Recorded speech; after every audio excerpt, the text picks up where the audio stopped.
beberapa instansi termasuk dengan kolega dari luar negeri, bisa juga menggunakan satu instrumen yang relatif baru dan perlu dipelajari bersama-sama. Ini sangat penting sehingga kita memiliki satu cara pikir yang open minded.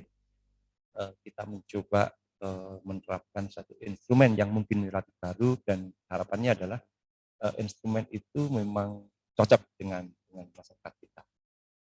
Apakah ini cocok atau tidak, maka kita harus mencoba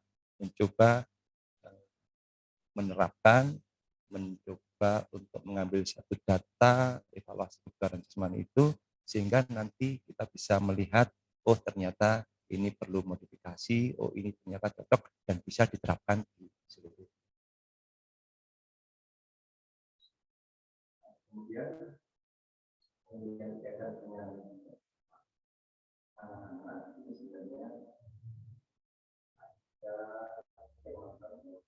sebenarnya beberapa itu perlu usia selama mungkin.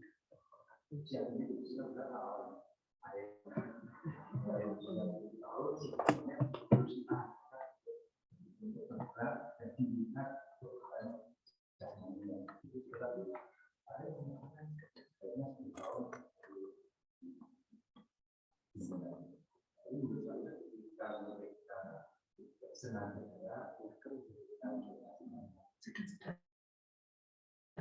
Nah, disitulah sebenarnya kita harus mulai menerapkan bahwa gerak itu penting untuk kesehatan dan untuk kebugaran, mencapai keinginan yang lebih, termasuk memiliki kemampuan dalam berpikir yang lebih baik.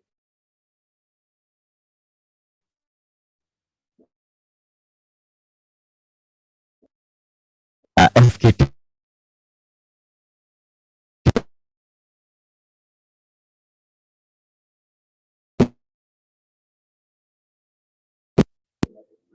tapi DKSI dan salah satu tim ahlinya adalah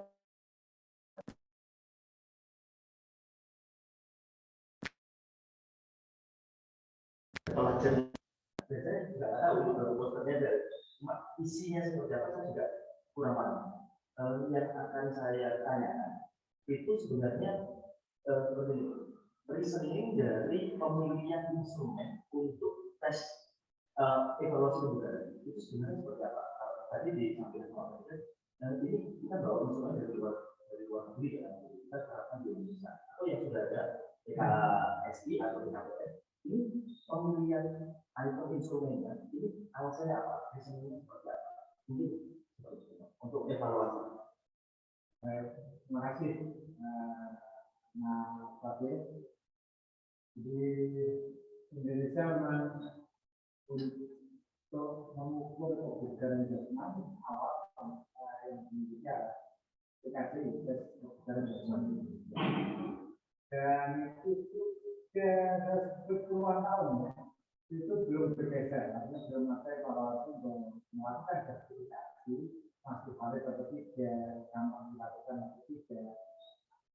Itu yang terjadi sehingga mestinya instrumen itu uji berkelanjutan. Artinya masih visible apa enggak itu tidak perlu.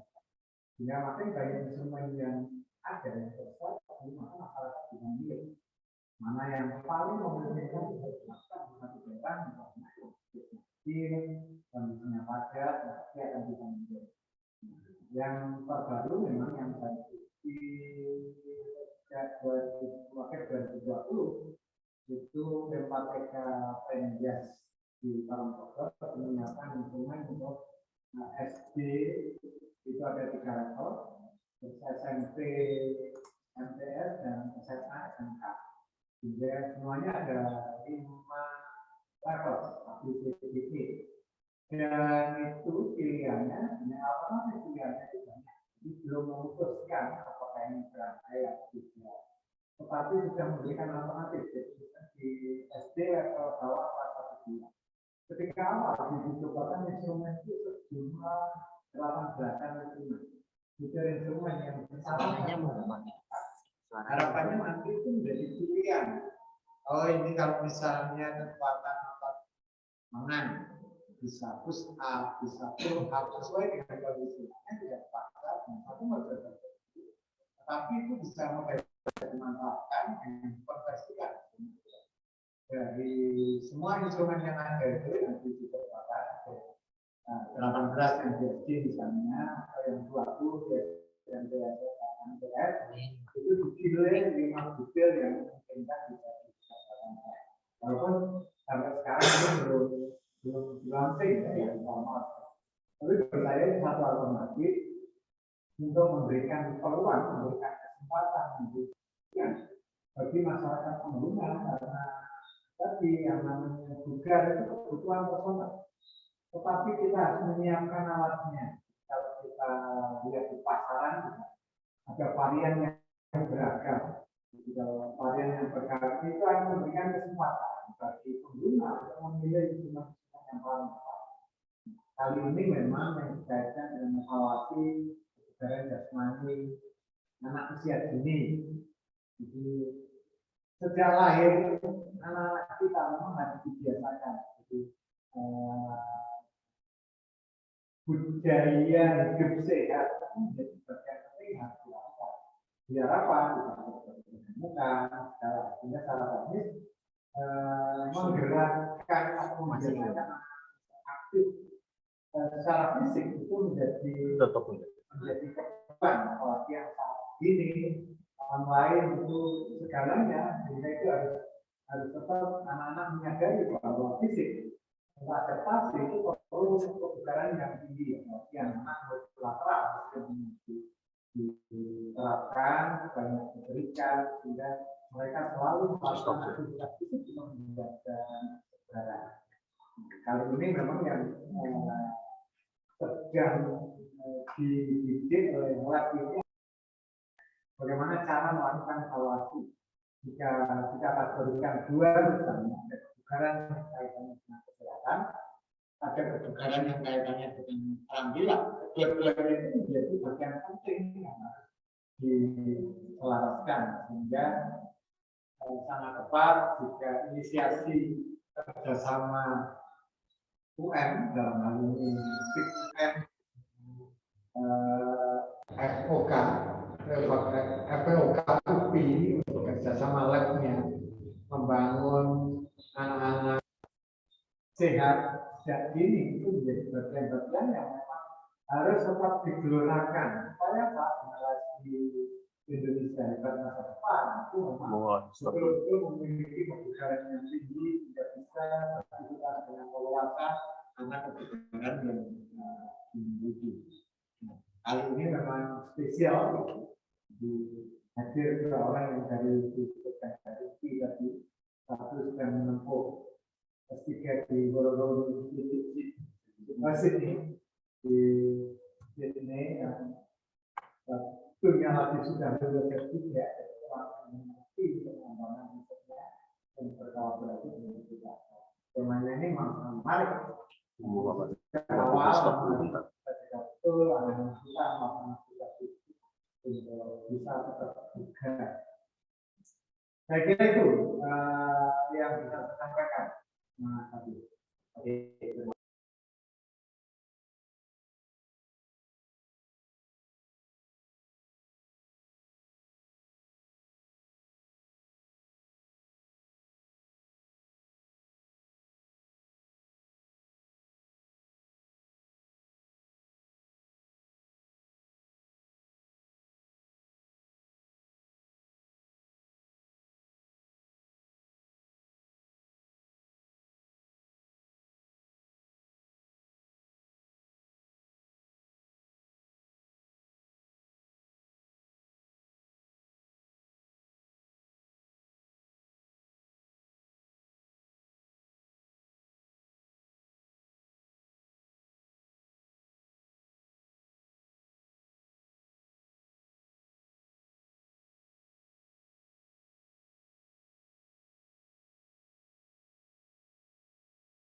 Oke, sudah.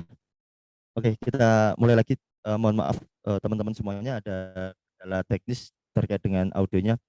Saya lebih menyoroti ke dalam promosi aktivitas fisik sebenarnya, Prof. Jadi memang kita itu kalau di media mainstream gitu kan, kita olahraga prestasi pasti akan yang disoroti olahraga prestasi gitu. Kalau pendidikan jasmani jarang sekali itu yang menyoroti gitu karena nggak kelihatan. Jadi ya udahlah, guru itu yang penting ngajar, datang ke sekolahan bawa peluit, iya is enough lah, itu udah cukup gitu. Tetapi kalau kita menyoroti olahraga prestasi gitu dari level atas gitu, ya kita sebenarnya harus menyiapkannya sejak usia dini. Tetapi mungkin ada banyak hal atau banyak orang yang melupakan bahwa proses itu memang dimulai dari bawah gitu. Dan yang paling susah adalah mempromosikan aktivitas gerak. Kita ngomongin prestasi di level elit, tetapi kualitas gerak mulai dari bawah ternyata nggak pas gitu. Makanya mungkin tadi ada beberapa instrumen yang ditawarkan untuk mengetahui ini, dan ini targetnya memang jangka panjang gitu. Tidak serta-merta begitu sekarang diketahui, oh ternyata aktivitas fisiknya sekian nih, ternyata level kebugarannya sekian dan sebagainya, ini tiba-tiba bisa berprestasi atau bisa mendongkrak karakter bangsa.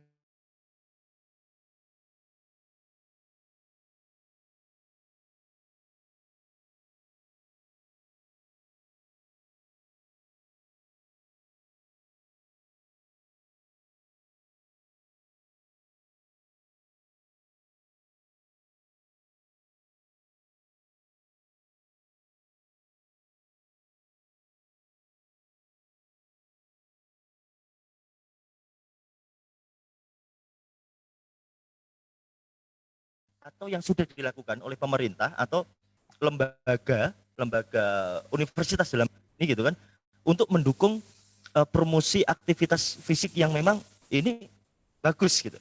Seperti apa?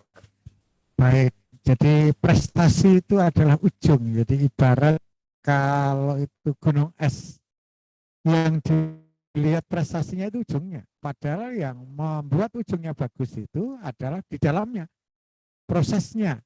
Sehingga dua-duanya harus tandem. Artinya di pembelajaran, oke. Nah yang sekarang tampak itu pembelajaran kita ekstrakurikuler atau kokurikuler, ekstrakurikulernya itu belum clear betul gitu. Sehingga yang namanya wadah minat itu belum menjadi habit yang itu jadi kebutuhan personal.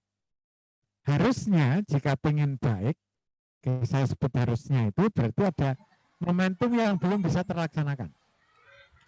Jadi harusnya sekolah itu sebagai tulang punggung untuk memasarkan aktivitas fisik. Jadi kebutuhan fisik itu menjadi kebutuhan primer bagi setiap siswanya.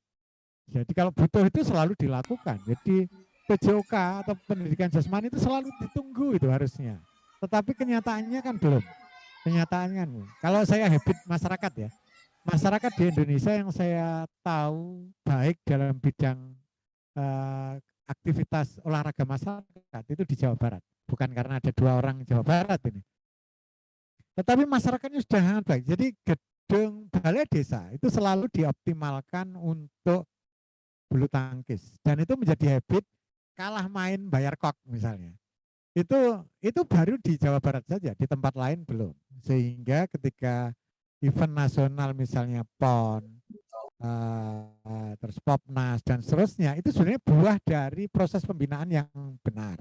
Nah itu yang menjadi saat ini yang masih bisa diselaraskan, sehingga jika ingin hasilnya optimal dalam bentuk prestasi, tentu bagian bawah di lapis pendidikan mulai PAUD, TK, SD, SMP, SMA itu budaya geraknya itu harus terjamin, sehingga fasilitasi ruang atau tempat melakukan aktivitas itu harus terjaga, termasuk alat-alat yang disediakan, dan itu upaya untuk anak-anak bisa melakukan aktivitas fisik dengan nyaman gitu, dengan nyaman. Jadi kalau contoh ada dulu di Kalimantan Timur ada satu sekolah yang gurunya menyediakan alat-alat di SD ya, alat-alat untuk di situ ada ring basket, bolanya di keranjang, sehingga itu bisa dimanfaatkan untuk menumbuhkan habit baru bahwa ketika istirahat dia memang bisa nyaman. Nah itu yang saya kira yang sekarang perlu digerakkan, kesadaran internal stakeholder keolahragaan bisa guru, siswa, orang tua dan seterusnya bahwa sehat itu satu kebutuhan.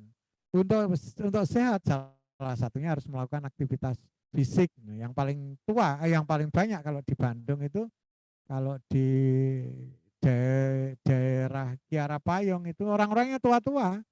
SKS Selasa Kamis Sabtu gowes gitu. Tanjakannya lumayan tinggi. Tetapi di level bawah yang mestinya kebutuhan anak-anak itu harus diubah budayanya bahwa kesehatan itu nomor satu melalui aktivitas fisik. Gitu.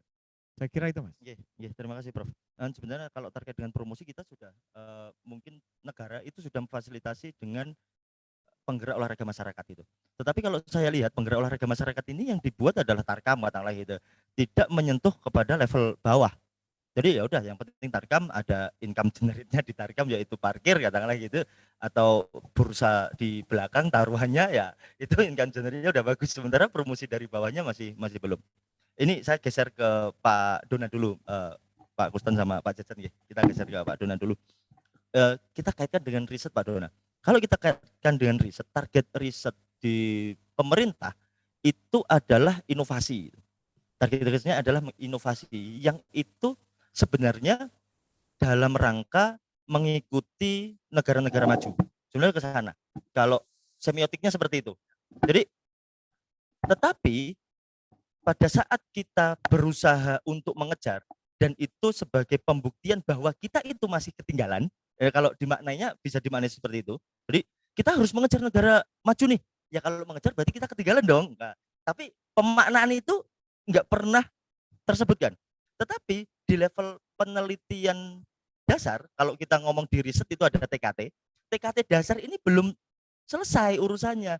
Tiba-tiba kita harus ngomongin TKT terapan atau TKT yang lebih unggul. Ini kan kalau bisa dibilang ya kok gini sih gitu loh. Kita harusnya ayo dong kita tata ulang lagi gitu. Nah ini tim riset ini adalah yang pengen memulai risetnya dari TKT paling bawah yaitu TKT dasar. Itu seperti apa Pak Dona? Itu dulu nanti geser ke fenomena-fenomena yang lain. Ya baik, terima kasih Pak Fadil. Jadi memang menarik kalau kita membicarakan riset terutama di bidang ya keolahragaan dan dalam hal ini mungkin lebih khusus pada bidang-bidang sosial gitu ya. Kan pendidikan jasmani olahraga itu kan sebenarnya masih dikategorikan seringkali gitu ya. Cakupannya dikategorikan sebagai masuk pada bidang sosial yang kemudian ketika disandingkan dengan bidang yang sifatnya sains dan teknologi itu agaknya itu akan lebih bukan lebih sulit sebenarnya beda apa ya bisa dikatakan sebenarnya beda perlakuan begitu. Kalau sains dan teknologi memang ya core-nya pasti dia akan bicara tentang penemuan, inovasi dan segala macamnya. Namun ketika kita bicara penelitian di bidang sosial tentu kita akan mempelajari sebuah fenomena, apakah kemudian fenomena itu berpengaruh pada masyarakat dan sebagainya kan seperti itu sehingga jika kalau misalkan di target pemerintah adalah tadi yang disebutkan penelitiannya adalah bidang inovasi tentu mungkin ya kita bukan tidak bisa tapi sebenarnya kita lebih butuh kepada kalau di bidang kita itu sebenarnya masih banyak fenomena-fenomena terutama fenomena sosial itu yang belum terpecahkan sehingga sebenarnya inovasi itu mungkin akan muncul ketika fenomena-fenomena sosial itu diidentifikasi dan terpecahkan terlebih dahulu gitu. Contoh misalkan tadi kita sempat ngobrol bahwasannya tadi ya kalau ada penelitian yang menghubungkan dengan alat gitu ternyata orang masih awam gitu ya. Kemudian orang itu kalau bicara contoh misalkan guru di sekolah tentang aktivitas jasmani begitu. Identiknya pasti disebut sebagai guru olahraga yang diajarkan adalah olahraga. Kan kurang lebih seperti itu gitu sehingga caburnya yang kemudian diajarkan caburnya padahal jika kita tarik dengan kompetensi yang diamanahkan pada kurikulum, loh ternyata enggak juga sih kan begitu. Dan tujuan daripada pendidikan jasmani kan juga enggak ke olahraga juga gitu. Nah, ini kok seperti ini. Artinya sebenarnya fenomena-fenomena itu yang perlu diungkap dan dipecahkan gitu. Terus kemudian ini yang kaitannya dengan level usia gitu. Belum banyak yang membahas tentang aktivitas fisik, aktivitas gerak kepada yang levelnya pada level tataran usia dini, katakanlah yang fokusnya ini adalah 3 sampai 5 tahun dan seterusnya. Ini kan sebenarnya belum banyak yang bahas, dan seringkali di apa ya, disatukan atau di apa ya, yang kemudian bahasan anak ini ya yang kemudian diartikan bahwa ya ilmunya adalah ilmu tentang usia dini yang kemudian tidak spesifik mengarah pada sebenarnya ada loh fokus bahasan mengenai aktivitas fisik untuk anak ini, bahkan pendidikan jasmani untuk anak itu juga sebenarnya penting begitu, dan itu belum tergarap sampai sekarang kalau menurut saya. Bahkan kalau yang sudah tergarap kan hanya pada level SD, di bawahnya kan belum, kan begitu. Sehingga fenomena itulah yang kemudian menjadi satu hal yang ya mari bersama-sama kita pecahkan gitu. Kita mungkin bicara inovasi di satu sisi, cuma mungkin ada fenomena yang lebih penting, yang lebih urgen, yang itu kaitannya dengan masalah-masalah ini yang kemudian harus diungkap. Gitu. Saya kira itu. Oke, jadi kalau mau menginovasi ya kita tahu yang diinovasi apa dulu. Ya. Kita nggak ngerti sebenarnya yang mau diinovasikan itu apanya, karena masalahnya aja belum ketemu gitu. Atau yang paling basic, yang paling dasar, riset paling dasar itu belum ada atau belum pernah dibahas. Kalau tadi berbicara hal yang seperti itu sebenarnya kalau ini terkait dengan riset gitu, mungkin saya balik ke profil lagi, Prof. Jadi kita itu ditarget riset atau publikasi itu maksimal, ditarget publikasinya maksimal. Kalau tadi diceritain sama Pak Kuston studi di Sydney University nggak ditarget publikasi gitu. Tetapi dari satu sisi dengan publikasi kita yang berada di Menara Gading, gitu kan, dalam tanda kutip seperti itu, ternyata itu tidak menyelesaikan permasalahan-permasalahan yang baru saja kita bahas, katakanlah seperti itu. Apalagi kalau mau mengulik hasil riset tersebut, pembahasan-pembahasan yang sifatnya saintik itu akan lebih mudah dipahami gitu. Kalau yang sifatnya sosial atau penggabungan antara karakter sains dan karakter sosial, hasil pembahasan-pembahasan itu juga tidak pernah didiskusikan. Jadi kita hanya submit, publish, posting di Instagram, selesai. Jadi seperti itu. Kita belum, bahkan untuk mungkin kita berani apa ya, dalam tanda kutip sombong lah gitu, kita mendiskusikan riset gitu. Yang lain adalah webinar yang tidak mendiskusikan hasil riset itu, fenomena-fenomena bukan hasil riset, yaitu ya gagasan-gagasan sederhana aja itu. Itu bagaimana Prof terkait dengan fenomena itu, terutama untuk para researcher gitu? Ya, jadi kalau di olahraga antara tagihan dengan kondisi yang saat ini sedang ada di Indonesia itu masih jauh ya gapnya gitu. Jadi yang ditagih jurnal internasional itu standarnya S3. Gitu. Yang di nasional itu untuk menunjukkan bahwa ada karya yang bisa dibaca orang, yang mungkin bisa diikuti orang lain, itu bisa melalui jurnal S1, S2 misalnya di dalam negeri. Tetapi yang di bidang olahraga yang berat adalah konten. Jadi bisa jadi yang di jurnal Sinta 234 yang dianggap terakreditasi itu dari sisi kualitas itu ada yang tidak masuk gitu.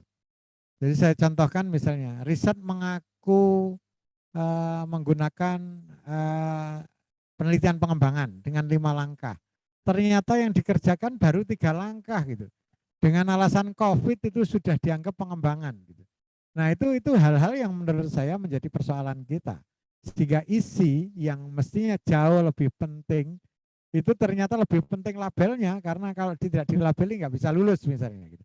Nah itu menjadi persoalan, sehingga filosofi saya yang pertama benar, kedua cepat, benar dan banter itu menjadi bagian. Bisa nggak banter? Tergantung situasi. Ketika tidak bisa, yang penting benar dulu. Benar walaupun pelan itu akan sampai gitu. Tetapi jika salah dan cepat, maka itu membahayakan orang lain dan dirinya sendiri. Sehingga terkait riset mestinya harus tetap membumi.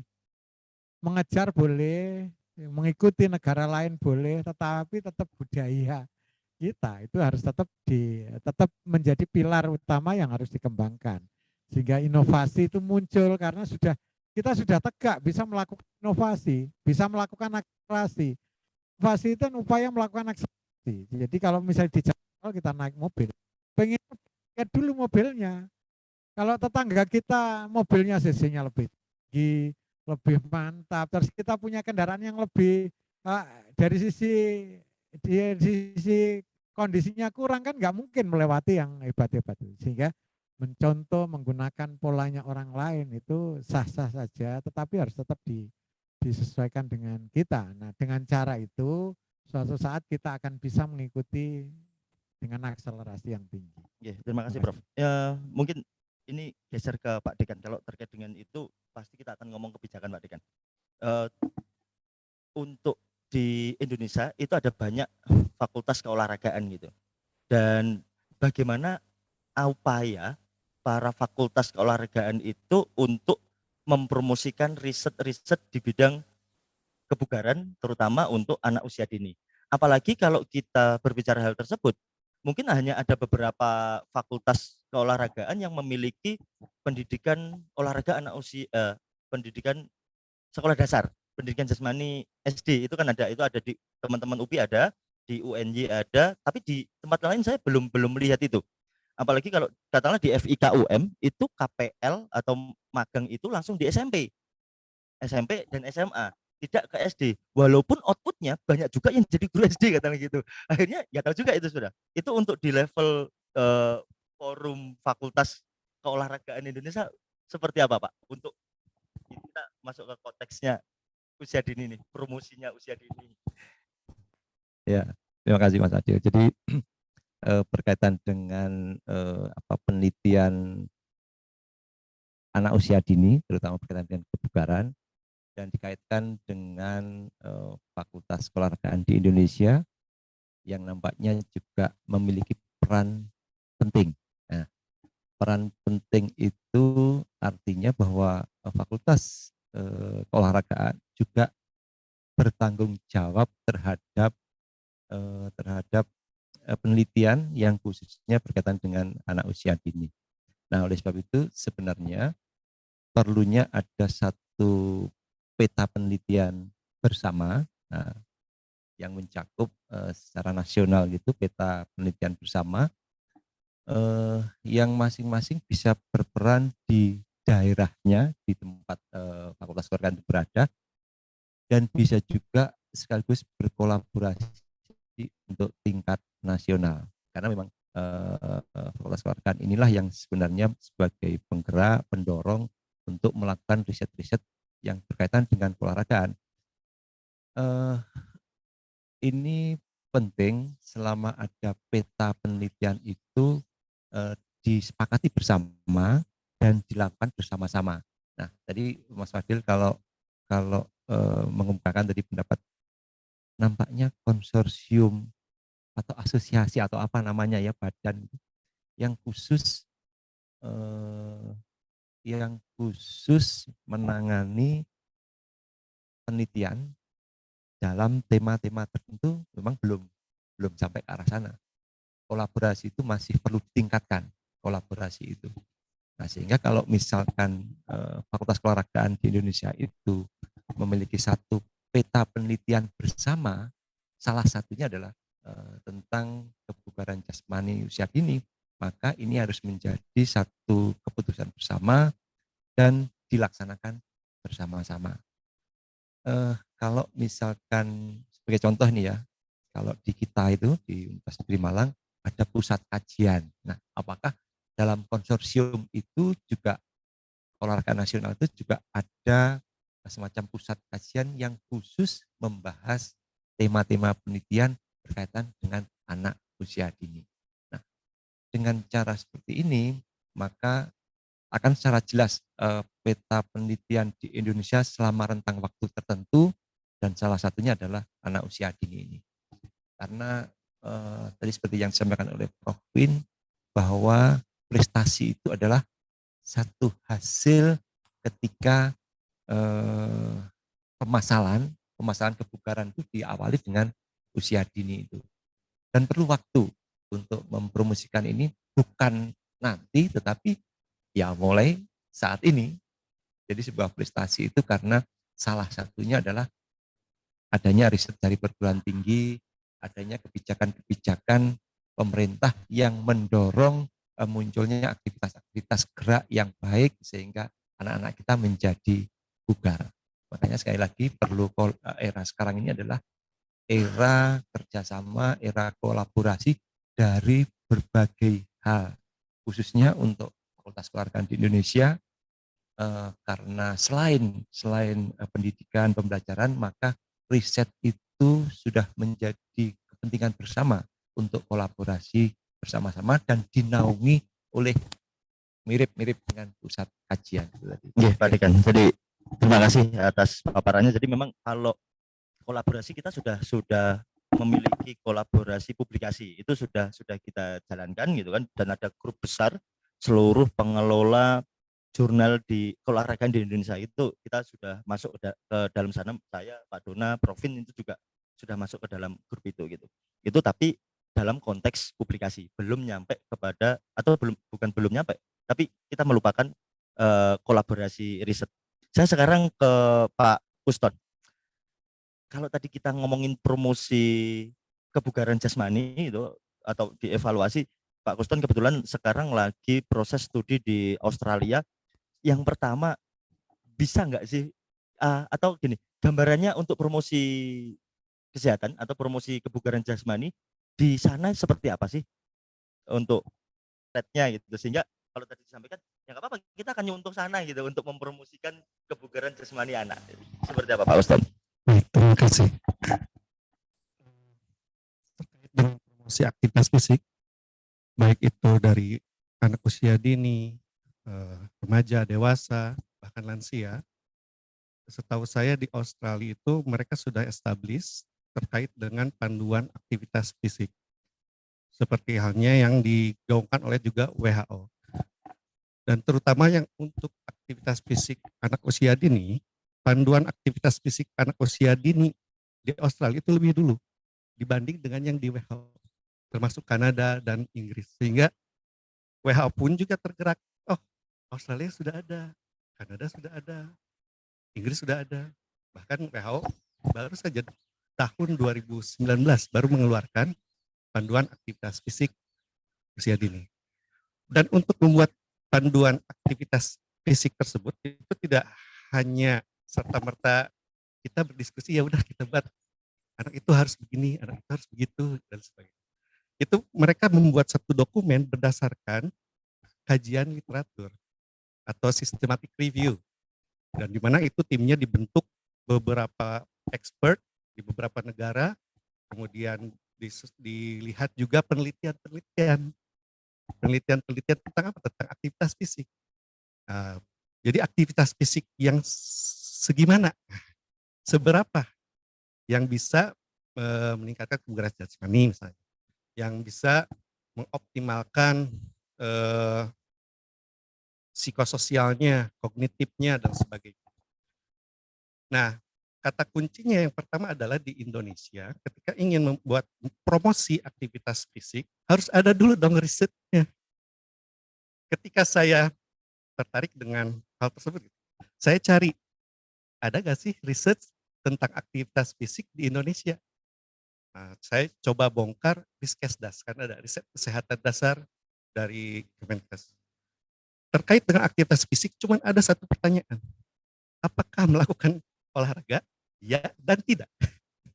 Dan itu pun hanya usia berapa saja gitu.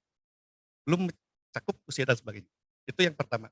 Yang kedua, ketika saya membuka laporan WHO dengan judul Profil Aktivitas Fisik Negara ASEAN. ASEAN, Indonesia termasuknya. Ketika saya bongkar itu tabel-tabel data aktivitas fisik, Indonesia not available. Indonesia not available. Indonesia not available. Jadi ya enak-enak. Nah, disitulah yang harus diutamakan. Jadi terkait tadi riset terapan, riset dasarnya dulu lah gitu. Jadi kita coba kaji seperti apa sih aktivitas fisik anak usia dini dulu. Kebetulan kami dari UPI dari tahun 2018 sudah bekerja sama dengan Universitas Wollongong Prof. Anthony Oakley, dia menggagas adanya satu surveillance aktivitas fisik anak usia dini, usia 3 sampai 4 di seluruh dunia. Termasuk sekarang itu sudah ada anggotanya 54 negara dan Indonesia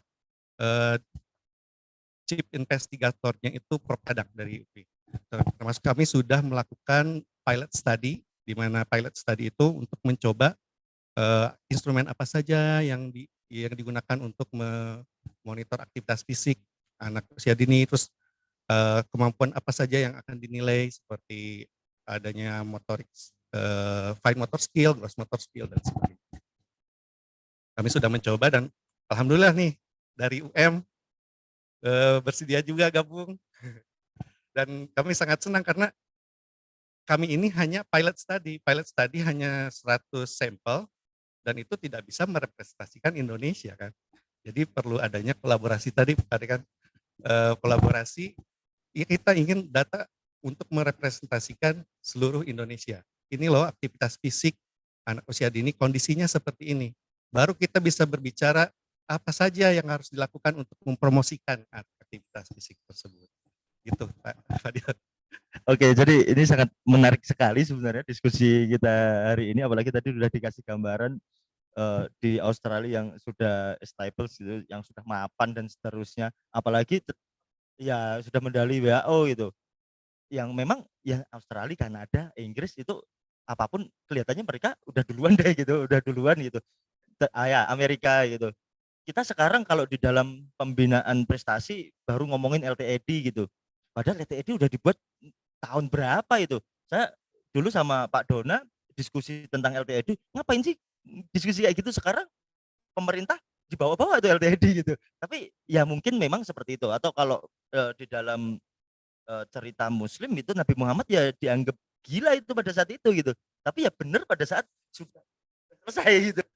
Didiskusikan baru dianggap benar itu. Ya memang dunia memang seperti ini. Tapi kita harus tetap berusaha untuk mempromosikan ini, termasuk gaya risetnya, terutama di bidang keolahragaan. Ya kita ayo dong dimulai dari awal lagi sehingga kita tahu apa posisi, seperti apa posisi kita ada di mana, sehingga kita mau kemana sih riset kita, inovasi kita mau seperti apa yang kita inovasikan gitu. Sekarang ke Pak Jajat, ini sudah menunggu Pak Jajat itu. Jadi jadi kan sama Pak Kruston sudah melakukan pilot project dengan 100 subjek gitu. Bagaimana itu proses pelaksanaannya itu? Kendalanya seperti apa? Ya kendalanya lah, yang paling menarik itu kendalanya ya kalau dibicarakan. Kalau suksesnya itu nggak bakalan menarik untuk dibicarakan gitu. Iya, ini kendalanya seperti apa itu? Apalagi ini beda dengan TKSI dan apa tuh? TKPN sekarang. TKPN itu kan berbeda, alatnya pun juga berbeda gitu. Itu seperti apa Pak Jajat? Ya, baik, terima kasih atas kesempatannya. Sebetulnya agak ditodong juga ya. Kita prepare-nya apa gitu, ternyata konsepnya seperti apa. Ya, tapi paling tidak seperti ini. Saya ketika nanya ke atau ngajak ke teman-teman, ayo olahraga gitu. Kata olahraga itu di pikiran kita, wah ini harus pergi ke lapang gitu, atau pergi ke satu tempat, entah itu misalnya gimnasium atau tempat fitness gitu. Dan berikutnya yang dipikirkan adalah berkeringat, capek gitu. Gitu. Jadi tapi kalau misalkan ketika dengar aktivitas fisik, sebetulnya kalau misalkan dicari di Google site itu ada compendium of physical activity, itu luas gitu. Jadi olahraga itu hanya salah satu bagian dari physical activity.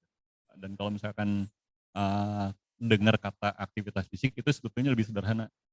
Dengan misalnya kita gerak saja gitu ya. Kalau misalnya saya mampunya itu ngepel gitu. Ngepel, dan ngepelnya itu misalnya mampu 30 menit, itu bisa jadi metabolic expenditure-nya gitu. Itu sama dengan misalnya 3 keliling atau 6 keliling stadion lapangan gitu. Nah, itu jadi salah satu yang mungkin perlu dipahami juga. Nah, terkait dengan tadi ya. Jadi kalau mengukur kebugaran dengan mengukur aktivitas fisik itu dua konteks yang berbeda. Nah, kalau yang kemarin kita lakukan itu bukan mengukur kebugaran sebetulnya Pak Kruston, tapi mengukur aktivitas fisik ya.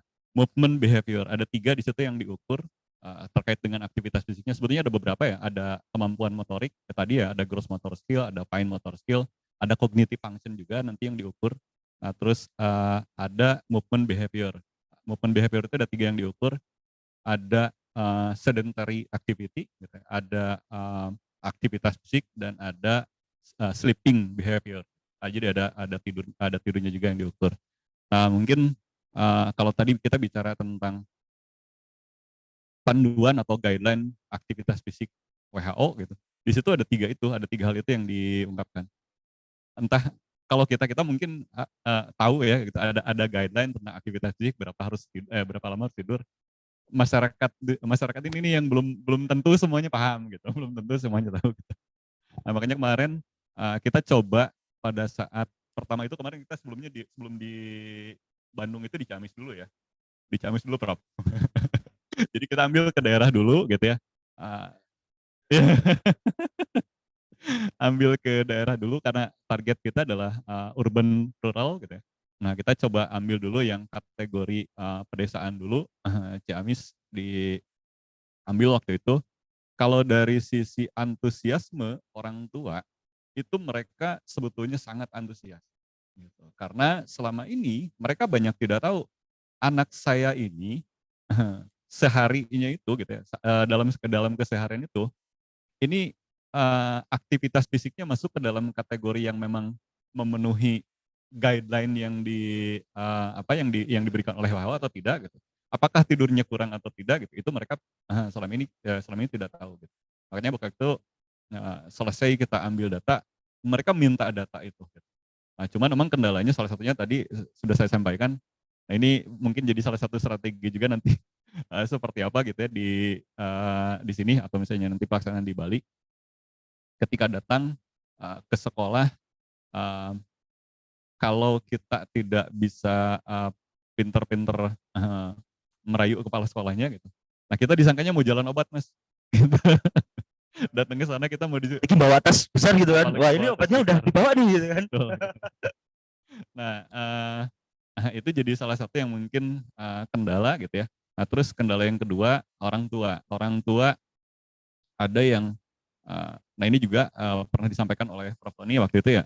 Nah, jadi tolong di-keep terkait dengan berapa harga peralatan dan lain sebagainya gitu. Karena ini jadi salah satu yang akhirnya orang tua itu berpikir, kalau saya ikut terlibat dan alat ini rusak atau hilang gitu ya, saya nanti harus mengganti atau tidak gitu.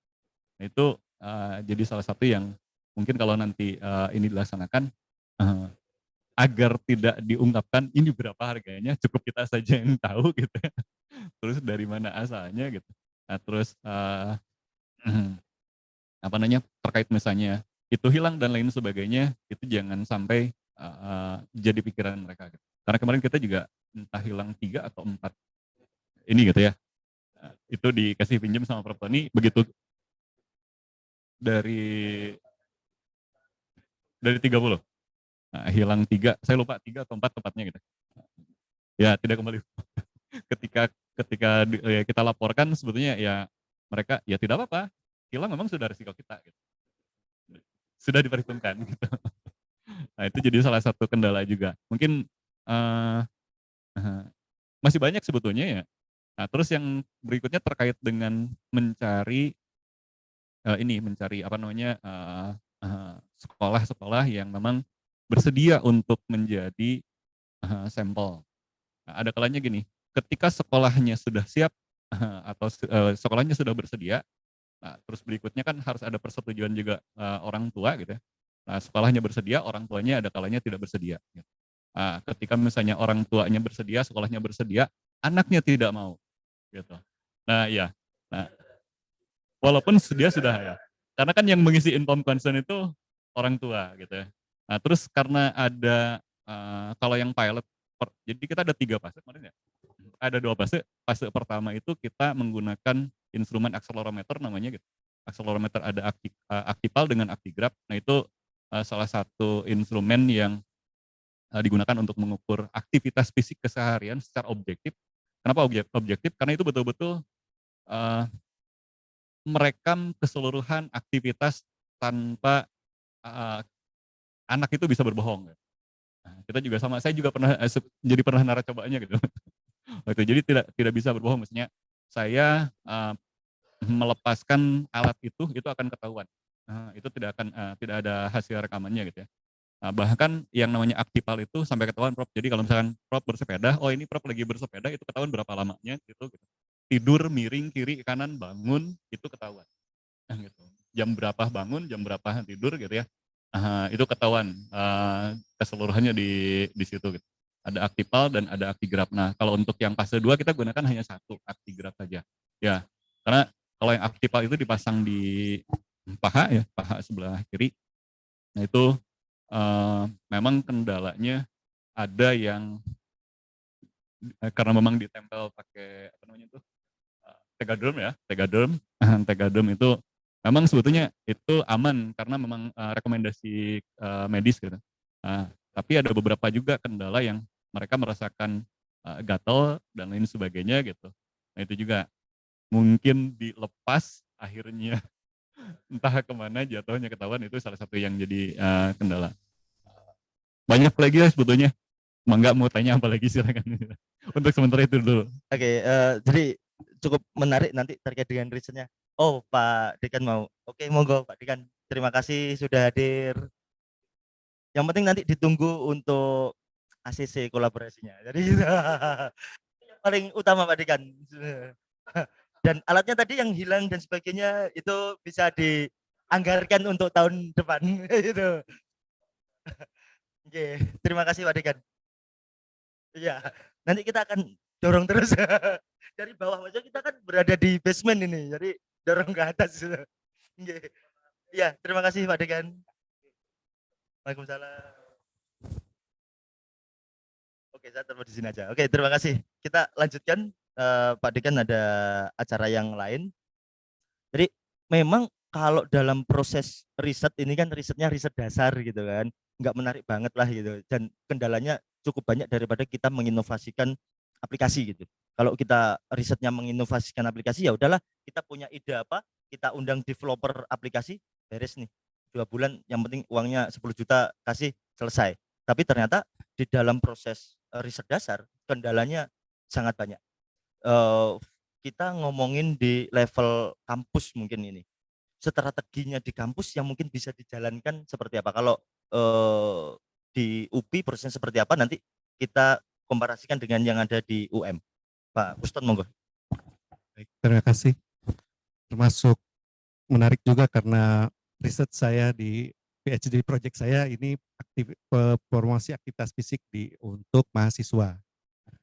Dan kebetulan di UPI itu ada satu mata kuliah umum, artinya mata kuliah universitas, itu yang dikontrak oleh seluruh mahasiswa, itu namanya mata kuliah umum pendidikan jasmani dan olahraga.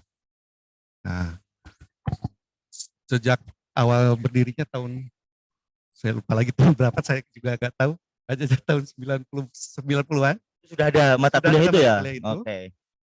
Hanya pada perubahan kurikulum tahun 2018 kemarin ada penambahan mata kuliah umum sehingga posisinya jadi kebanyakan mata kuliah umum itu sehingga beralihlah jadi mata kuliah pilihan. Jadi mahasiswa boleh memilih antara MKU Penjas atau MKU Pendidikan Seni. Ya, seni. Dan penelitian saya ini ya tadi inovasi juga sebetulnya. Bagaimana sih membantu mata kuliah pendidikan jasmani ini dengan melalui teknologi dalam hal penerapannya dan sebagainya. Dibuatlah learning management system, kemudian juga ada mobile apps-nya. Nah, selain learning management system-nya berupa website, nanti dosennya menginput materi-materi ke website, nanti mahasiswa menerima materinya di mobile app-nya. Selain itu, mobile app-nya karena ini untuk promosi aktivitas fisik, maka mobile app-nya bisa merekam step count, bisa juga merekam aktivitas fisik, mulai dari yang light, moderate, vigorous, kemudian juga ada panduan aktivitas fisiknya, ada panduan tes kebugaran jasmaninya, dan sebagainya. Kebetulan kemarin Pak Jajat jadi dosen pilotnya, dan ya Dan papernya juga sudah accepted ya, nanti Desember insya Allah publish.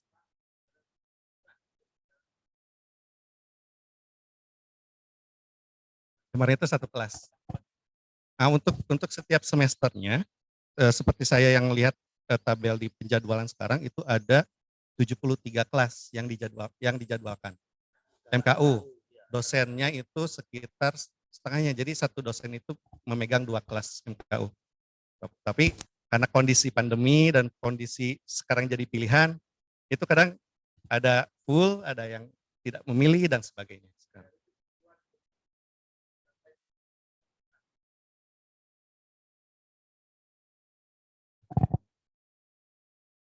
Ketika untuk kepentingan riset itu hanya untuk pilot study 1 kelas intervensi, 1 kelas kontrol, kemudian nanti untuk RCT yang nanti September saya kenapa pulang ke sini itu untuk RCT itu 3 intervensi dan 3 kontrol.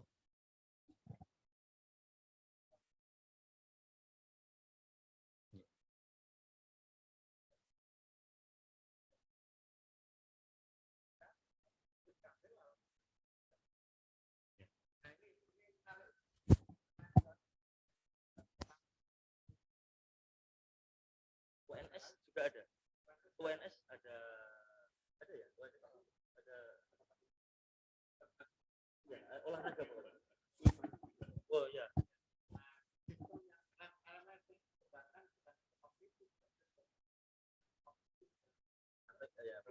Fisik motorik.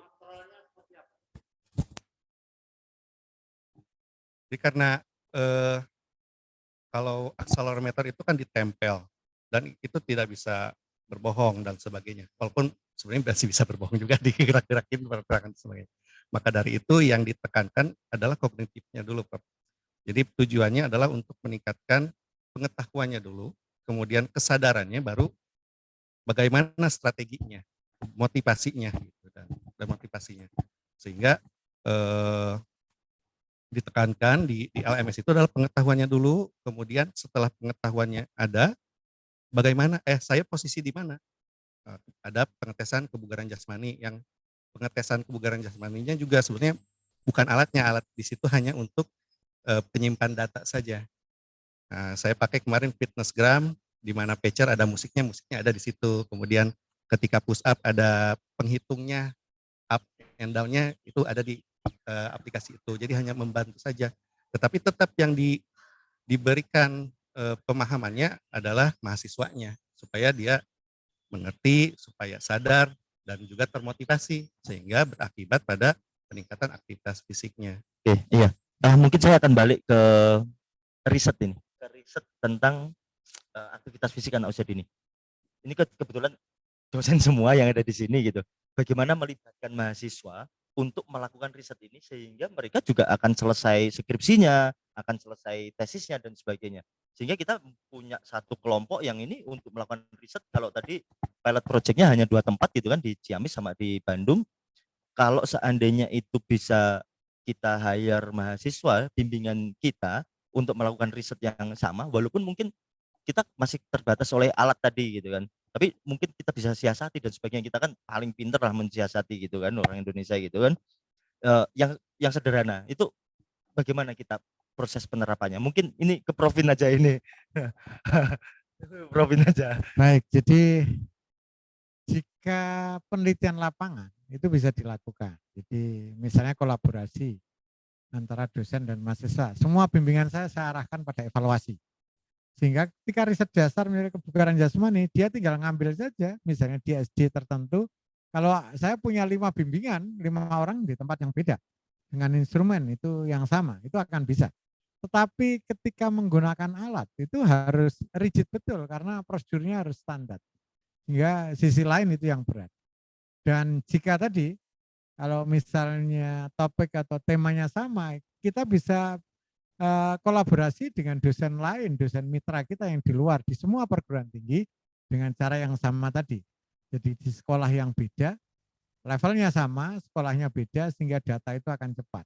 Nah, persoalan yang menurut saya yang utama, kalau itu mengukur aktivitas fisik, itu berbeda betul dengan kebugaran jasmani, karena habit hariannya, lifestyle activity-nya itu yang menjadi parameter. Makanya tadi Mas Kuston itu juga sama. Ketika pengetahuan ini dengan LMS masih bisa terkontrol tugas-tugas. Tapi kejujuran melakukan aktivitas fisik dan pala terkontrol itu yang saya masih juga berpikir panjang. Kebetulan kalau seniornya kan sama dengan saya, jadi model pembinaannya juga tidak jauh beda. Jadi kalau di Indonesia beberapa orang itu polanya akan sama. Jadi standarisasinya seperti itu. Hanya ini ketika sudah menggunakan alat karena yang diukur adalah aktivitas fisik harian misalnya 4 hari gitu. Itu memang harus ada alat yang sama digunakan tempat yang beda. Itu yang menjadi persoalan. Dan teknologi kita, inovasi kita belum nyampe pada tataran itu. Kita masih pada user. Sehingga pikirannya Prof. Antoni itu sebenarnya sangat bagus kalau itu sudah mendunia. Gitu. Sudah mendunia. Hanya sekarang yang memang jadi kalau kita mengukur hal yang sama di tempat yang beda, maka standarisasi alatnya harus sama. Kalau alatnya beda, maka hasilnya akan beda. Itu yang persoalan yang saat ini. Jadi publikasi itu akan besar jika datanya besar. Tapi yang pertama syaratnya harus valid. Harus sama betul yang alat yang digunakan. Jangan sampai nanti sama-sama airnya bentuknya cair. Satu air, satu minyak, satu bisa diminum, satu tidak gitu. Sehingga itu yang menjadi parameter. Makanya kolaborasi itu menjadi penting untuk menguatkan. Jadi aktivitas fisik anak-anak di Indonesia nanti akan ketemu dengan cara kolaborasi itu. Sekarang baru 2 ya, baru akan gitu. Baru akan 2. Itu Mas. Oke, jadi terima kasih. Saya itu beberapa kali diskusi dengan teman-teman di bidang lain gitu kan, cuma di bidang hukum, di bidang sosial dan sebagainya. Mereka punya pusat kajian. Kalau tadi Pak Dekan juga menyampaikan, kita punya pusat kajian, pusat riset gitu kan, yang struktur organisasinya juga rigid gitu. Ada peneliti senior dan sebagainya, sampai ke surveillance di bawah dan seterusnya. Seandainya kita bisa menggerakkan itu di dalam konteks fakultas keolahragaan, ini pasti akan menarik sekali itu. Yang mungkin itu Mas Kuston juga sangat terbiasa dengan hal itu kalau di Australia gitu. Tapi kita masih belum nyampe kepada tataran itu gitu. Nah, untuk menggerakkan itu kita alhamdulillah kita sudah hampir 2 kampus yang mau bekerjasama gitu. Nah, nanti untuk menggerakkan yang lain, kalau tadi juga disampaikan sama Prof. Vin pengalamannya untuk membagi mahasiswa bimbingannya dan sebagainya, sehingga surveillance-nya akan banyak walaupun nanti terkendala alat datang gitu. Tapi di konteks yang lain, riset yang lain, mungkin kita bisa melakukan hal tersebut gitu. Gimana Prof? Mestinya yang dibangun saat ini adalah kelompok bidang keahlian, KBK. Dan itu belum terbentuk di, mohon maaf kalau saya sebut efikasi Indonesia, itu belum. Jadi KBK, kelompok bidang keahlian. Jadi kalau nanti Mas Kuston, ahlinya apa? Aktivitas fisik untuk mahasiswa, karena riset utamanya di situ. Sehingga itu menjadi kekuatan. Jadi kumpulan yang kecil-kecil tapi menjadi kekuatan menjadi hebat. Tetapi ketika pola di nasional yang saya sebut tadi di keolahragaan itu belum ada KBK-nya, maka penelitiannya enggak karuan. Artinya apapun bisa diteliti dan track record-nya enggak jelas. Jika kalau ini KBK sudah muncul, ibarat saya ke Jakarta, track-nya itu jelas, mulainya dari sini, sudah sampai sini, itu akan ketemu. Sehingga tadi habitnya kalau di perguruan tinggi menurut saya masih perlu penguatan di KBK, kelompok bidang keahlian. Sehingga sejak awal itu sudah jelas, termasuk riset kita. Jadi kalau riset dasar belum clear mau inovasi, yang diinovasi apanya? Karena kondisinya belum tahu. Artinya kita tidak tahu kondisi lokal, tahu-tahu membuatkan alat tertentu yang bisa maunya digunakan gitu. Itu menjadi persoalan ya. Tetapi kita tetap tidak boleh menyerah sehingga upaya kolaborasi untuk riset, nanti untuk publikasi itu menjadi penting di situ. Jadi bukan besar sendiri tapi besar bersama. Kalau besar sendiri itu hebat sendiri, kemana-mana sendiri. Kemana-mana sendiri kan tidak ada yang menghargai, artinya kan tidak hebat gitu. Ngakui Gak ada yang kehebatannya. mengakui orang hebat sendiri. Sendirian terus itu. Ahli apa? Semua bisa. Ahli semua. Wah, ahli kok semua. Nah, itu joke-nya seperti itu. Jadi kalau kita dalam konteks pemikiran idealisme ya memang harus ada inisiator. Kalau tadi inisiator aktivitas fisik itu diinisiatori oleh Prof. Antoni yang dari Wolonggong gitu, sehingga bisa mempengaruhi tempat-tempat yang lain gitu. 54 negara saat ini inisiatornya UPI gitu. Yang alhamdulillah bisa mempengaruhi teman-teman dari FIKUM mana lah gitu. Ya nanti ini juga harus bisa menginfluence teman-teman yang lain di kampus yang lain. Dan ya oke, Undiksa. Sehingga kita nggak bisa serta-merta merubah kebijakan atau merubah keputusan pemerintah dan sebagainya tanpa kita memiliki portofolio yang jelas gitu. Jadi karakternya memang seperti itu, karakter di Indonesia atau bahkan di dunia pun seperti itu. Bahkan WHO ini juga terpengaruh oleh hasil risetnya teman-teman dari Australia, Amerika, dari Kanada dan Inggris gitu. Dan kita mungkin harus ke sana. Semoga ini teman-temannya audien yang ada di Zoom juga mendengar gitu, atau teman-teman dari kampus lain mendengar sehingga kita bisa melakukan hal yang banyak. Pak Ustadz gimana tanggapannya? Gitu tadi ketika sarapan dengan Mas Dona. Saya sudah ungkapkan itu Prof tadi. Mas Dona ini merupakan best practice kita untuk aktivitas fisik anak usia dini, di mana kita ada mentornya dari Australia, itu ya dari yang sifatnya dari internasional lah. Nah setelah ini kita kan sudah bisa nih, sudah tahu, sudah memahami bagaimana sih cara berkoordinasi, memanage data, mengontrol supaya data itu benar-benar valid dan reliable dan sebagainya, pengontrolan data dan sebagainya. Itu kan kita pelajari di riset ini, yang populasinya anak usia dini. Nah, gimana kalau setelah ini establish, seluruh Indonesia sudah join, kita populasi yang lain, anak SD, misalnya, SMP, orang tua, lansia, banyak gitu. Dan bisa tadi betul di konsorsium aktivitas fisik Indonesia, dan bahkan kami sebenarnya udah menggagas di UPI ini, bukan di bawah KBK Prodi gitu, malah kalau di Prodi kita ngakunya KBK aktivitas fisik, Prof. Ngakunya. Tapi kita bikin bendera sendiri yaitu IPART, Indonesian Physical Activity Research Group. Ya, impiannya adalah itu. Sama juga sih sebenarnya, kalau mau curhat ya sama. Ini Provin dari S2 POR, Dona dari PJOK, saya dari PKO kepelatihan gitu. Kita buat sendiri konsorsium yaitu Active Women dan Performance Lab. Jadi gitu.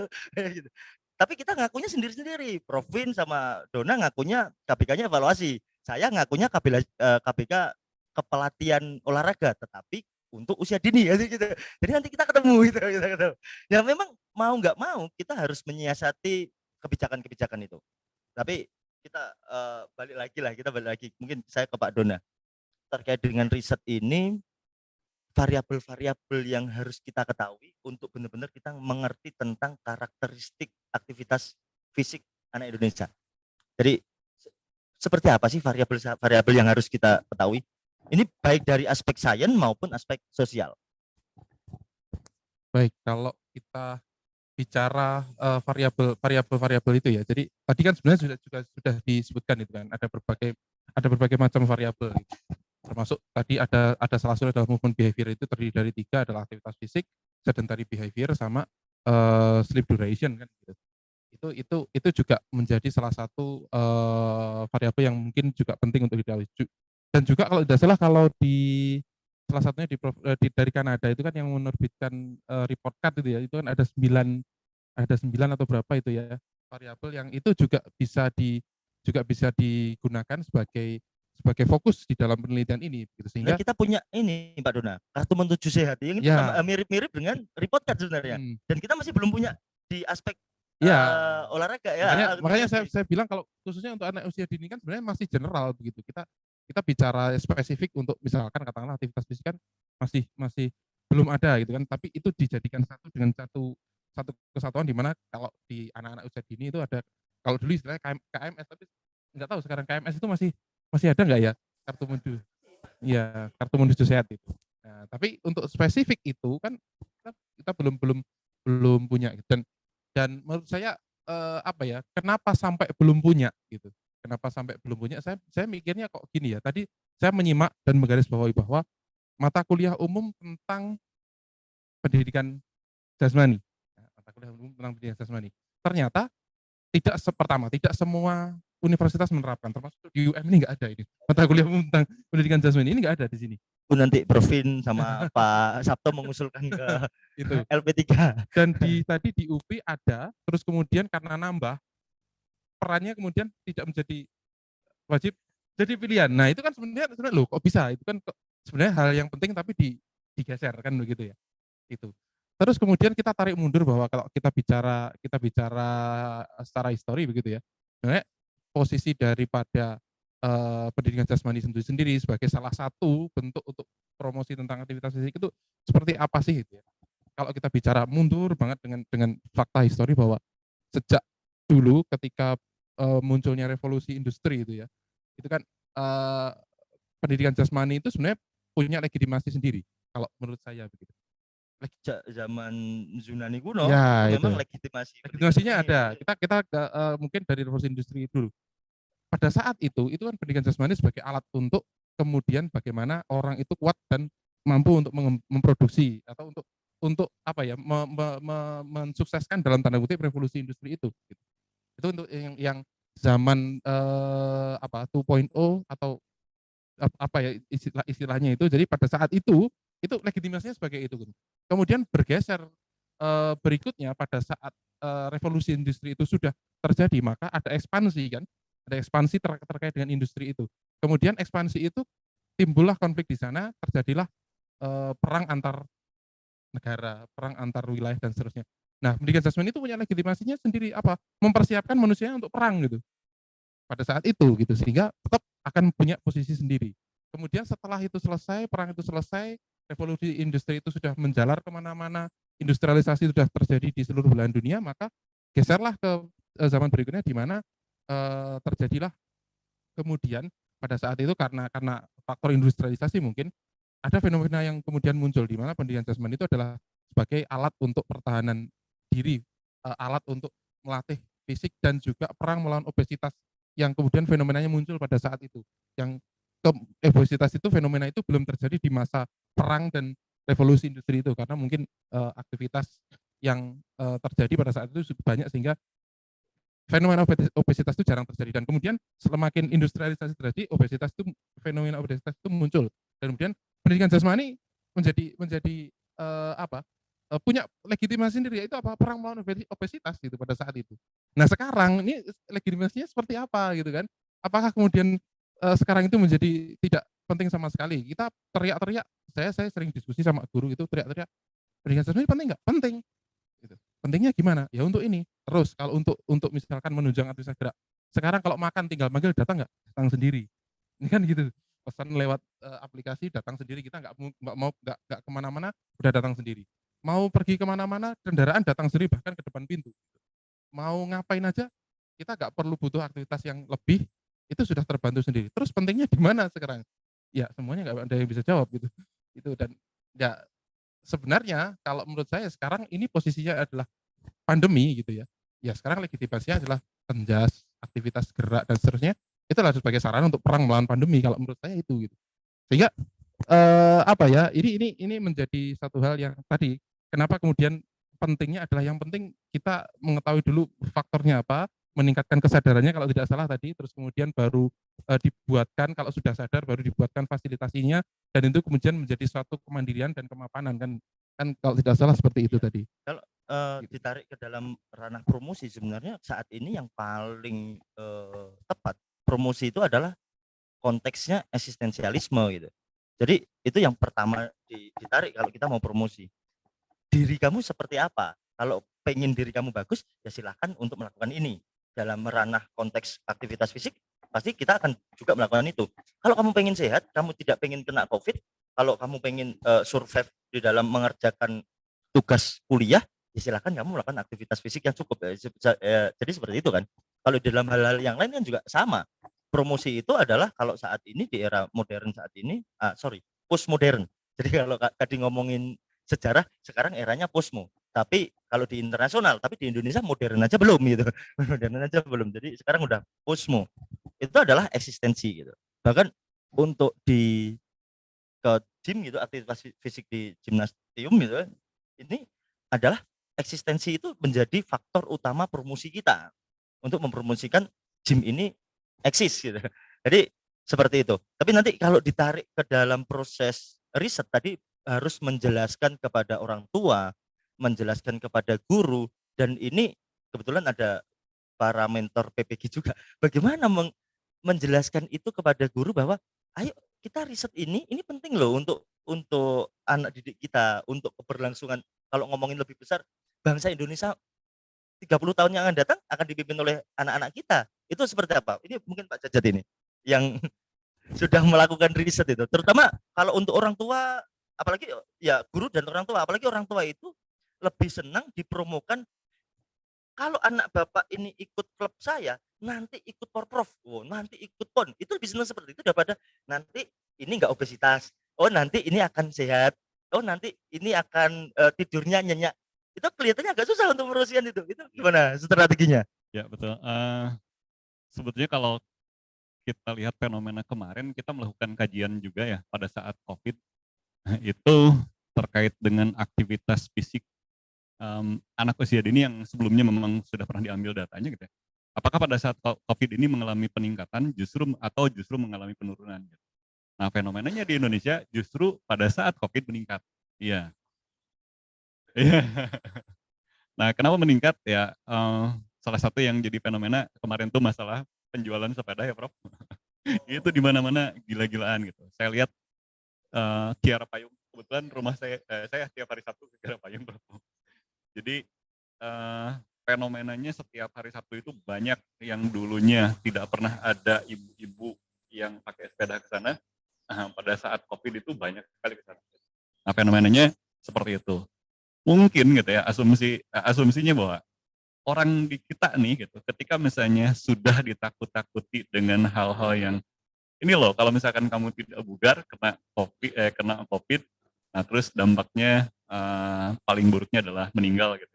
Nah, karena kan sebetulnya bukan COVID-nya gitu. Banyak orang yang ini tuh. Tapi karena memang penyakit NCD-nya itu gitu, non-communicable disease-nya itu tadi. Nah, kalau misalkan dilihat di WHO kan itu 5 terbesar itu adalah dihuni oleh penyakit yang non-communicable disease gitu, yang tidak menular gitu sebetulnya. Nah, mungkin fenomenanya seperti itu. Sehingga sebetulnya waktu kita pertama kali mempromosikan ke sekolah gitu ya. Nah, yang kita paparkan itu adalah salah satunya terkait dengan ini loh, kondisi di kita di Indonesia, karena kebetulan ada hasil Riskesdas, berapa persen yang anak usia sekian itu kondisi yang diabetes gitu ya. Bahkan kemarin ada yang saya lupa itu tahun berapa, beberapa orang yang kondisi obesitasnya lebih parah. Arya yang saya tahu ingat dulu salah satunya orang Purwakarta. Nah itu setelah dipaparkan terkait ini, kalau misalkan tidak banyak melakukan aktivitas fisik, akibatnya akan seperti ini. Nah baru para orang tua itu mau ikut terlibat. Nah biasanya seperti itu. Ya. Ya, mungkin karena cuman memang kita lebih ke kuratif gitu. Kuratif itu lebih oke lah gitu kalau kuratif. Kalau preventif kelihatannya belum terjadi aja kok gitu. Betul. Nah, terus itu tadi kalau misalkan bicara aktivitas fisik kan ada exercise physical activity, ya tadi kayak misalnya saya menyengaja datang ke gym gitu ya, saya menyengaja datang ke stadion misalnya untuk jogging, itu exercise physical activity. Ada juga yang incidental atau daily physical activity, karena misalnya kebutuhan saya harus jalan nih ke kampus gitu, karena tidak ada kendaraan. Nah itu sebetulnya tanpa disadari gitu. Nah, ada istilah sport gitu. Kalau sport memang dia kebiasaan, sebetulnya bukan karena memang dia sadar bahwa kebutuhan saya untuk berlatih untuk kebugaran, karena memang itu tugasnya dia untuk latihan gitu ya. Ada yang seperti itu. Nah sebetulnya ada di kita memang yang belum punya will itu dari sisi kebijakan. Misalnya pada saat, mohon maaf, kondisi sekarang di UPI nih gitu, pada saat tempat parkir motor difokuskan di satu tempat, mau tidak mau gitu, setiap orang yang bawa motor itu harus jalan ke fakultasnya masing-masing gitu. Padahal apa istilahnya fokusan yang kemarin tuh physical activity school based intervention. Nah ini juga physical activity campus based intervention misalnya gitu. Padahal itu sebetulnya harusnya gitu entah gitu ya yang membuat itu menyadari itu atau tidak, harusnya misalnya membuat satu kebijakan, oke pokoknya semua kendaraan harus diposkan di satu titik gitu ya, sehingga nanti orang itu jadi kebiasaan, jadi habit jalan itu jadi kebiasaan gitu. Misalnya tinggal kalau yang tidak mampu jalan sediakan saja sepeda, jadi paling tidak betul-betul pasif gitu ya, pasif. Nah, karena dengar cerita kemarin di Australia waktu diundang sama Tony di ruangannya Tony itu hanya ada meja setinggi seperti ini katanya, tanpa ada kursi. Itu kita diajak diskusi berdiri berjam-jam, Prof. Gitu. Karena apa? Betul. Usia beliau itu di atas 60, sekarang di atas 65 tahun ya. Nah, di atas 65 tahun. Iya. Dan beliau pernah cerita rumah saya itu nih kondisinya di daerah sini ke kampus itu selalu pakai sepeda, tidak pernah pakai kendaraan jauh itu. Nah itu memang salah satu fenomena kalau di kita itu tadi, kalau misalnya untuk mempromosikan, sepertinya kalau kalau sudah mendengar ini loh ada kalau misalkan tidak melakukan aktivitas ini akan terjadi ini dan bahkan efeknya akan jadi kematian, baru takut gitu, baru mau ini. Ya betul, Prof. Mungkin itu. Dan yang kedua yaitu salah satunya mungkin data. Nah di kita kan data terkait mohon maaf ya, hasil Reskesda saja misalnya ini belum tentu semua orang itu tahu. Karena memang publikasinya tidak menyeluruh ke semua lapisan masyarakat. Ya paling hanya kita saja, orang-orang akademisi yang tahu gitu. Karena kita memang juga mencari gitu ya, bukan karena betul, Prof. Hanya yang mau baca, yang mau mencari gitu ya. Kalau misalnya yang merasa saya mah tidak butuh gitu ya, istilahnya ya saya yakin juga tidak akan mau mencari. Gitu. Jadi kesadaran itu memang yang agak susah untuk dibangun. Makanya tadi Pak Kuston buat aplikasi itu sebetulnya bukan yang paling penting, pertama nyadar dulu gitu. Makanya kenapa di aplikasi itu. Jadi sebetulnya ada 2 aplikasi yang sudah dikembangkan. Ada aplikasi mahasiswa bugar, kita buat juga waktu itu pertama. Nah yang paling penting pertama itu adalah mereka sadar dulu bagaimana kondisi mereka, sehingga diharapkan kalau mereka sudah sadar, oh iya kondisi kebugaran saya ini seperti ini gitu ya, diharapkan ya mereka juga mau melakukan latihan. Makanya tes kebugarannya saja tidak kita yang mengetes, tapi mereka yang melakukan mandiri. Itu mungkin. Jadi mahasiswa kita 2019, 20, 21, kalau dibeli alternatif online atau offline, dia pilih online. Karena aktivitasnya nggak kelihatan. Dan itu secara etik, ini saya nguji yang kemarin, kalimat kata terima kasih saja nggak ada. WA Pak, revisi saya seperti apa nggak ada. Artinya secara etik, saya menangkap 3 tahun ini kita kehilangan.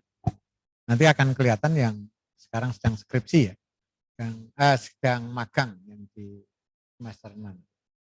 Itu kelemahannya online itu karena aktivitas tadi. Makanya Mas Kuston, tutorialnya oke, semua yang leher ke atas, kognisi itu oke gitu.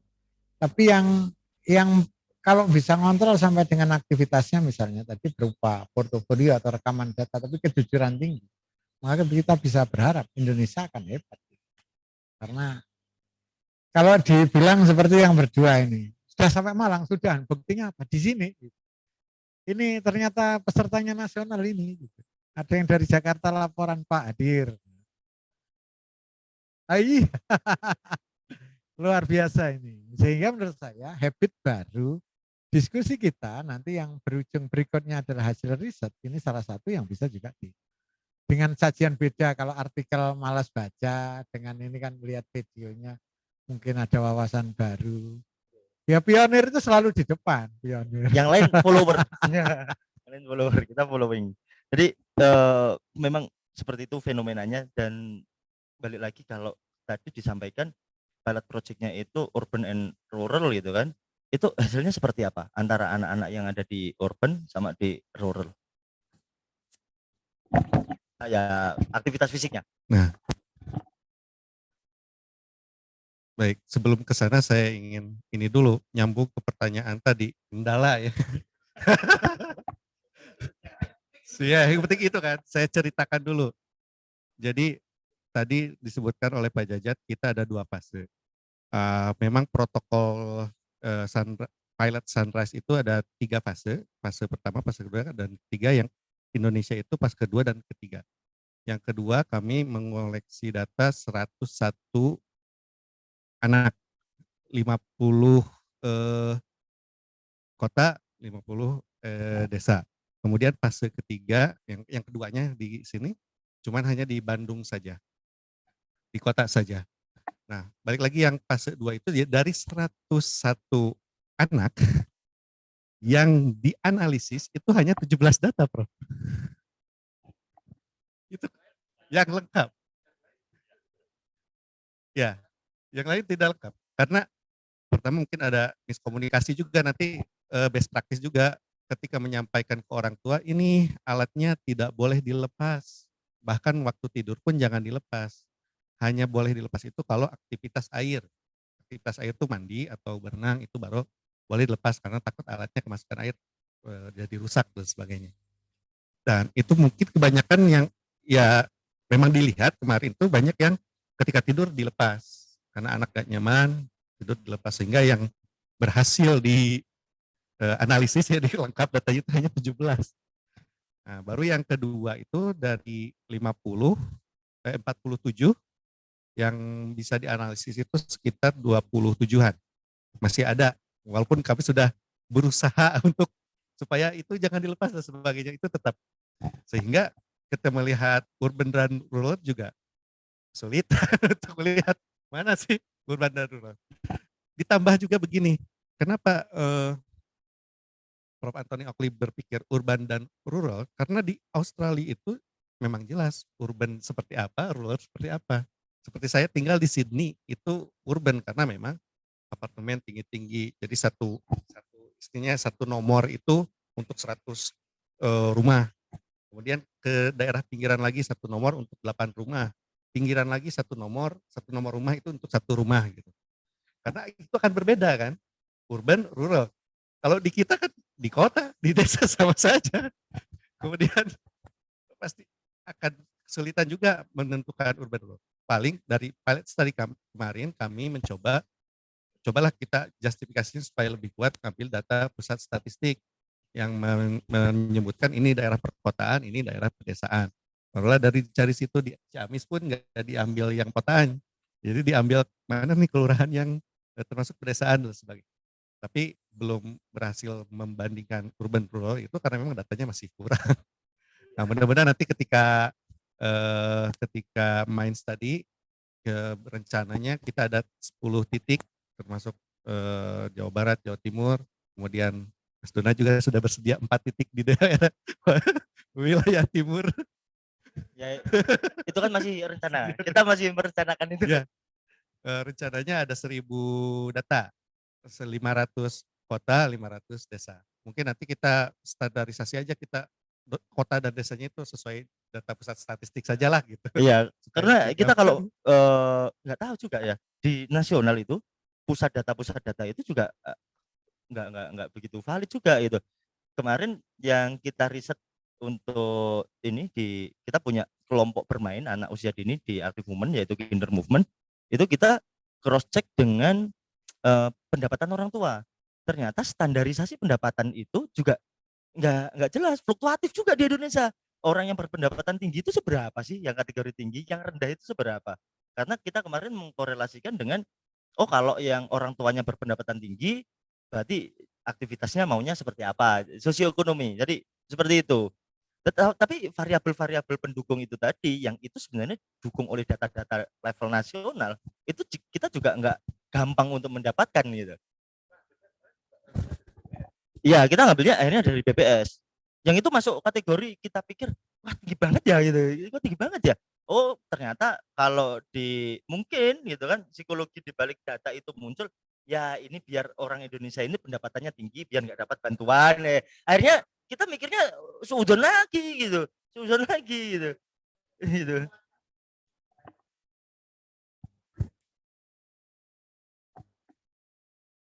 Kategorinya ini kan ikut normanya ikut norma internasional. Jadi hanya ini aja memenuhi standar WHO atau tidak. Kemarin itu terjadi nah, 17 ditambah 27.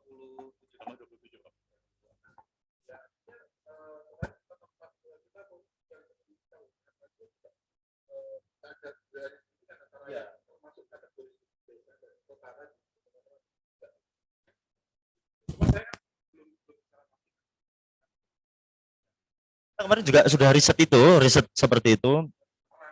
Ya, basic keterangan untuk aktivitas fisik dan level motor skill ya, level motor skillnya.